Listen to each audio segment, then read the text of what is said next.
Cells are smart. When their DNA gets damaged, they know not to divide. Let's see how this works.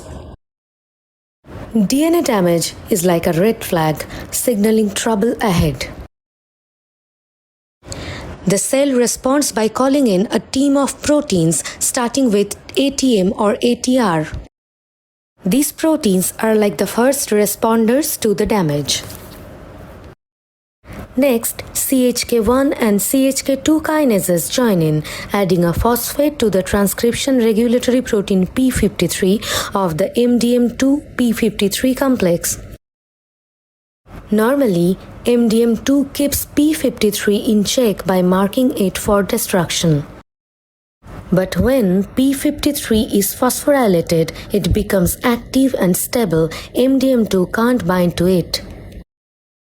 So p53 builds up and turns on many genes, including one for p21. Active p53 binds to the regulatory region of p21 gene and synthesis p21 by transcription and translation. Now p21 acts as an inhibitor and it binds and inactivates Chk1 S-Cdk and S-Cdk complexes.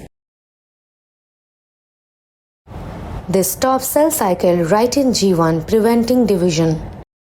And that's how a cell pauses its cell cycle, ensuring it doesn't divide with a damaged DNA.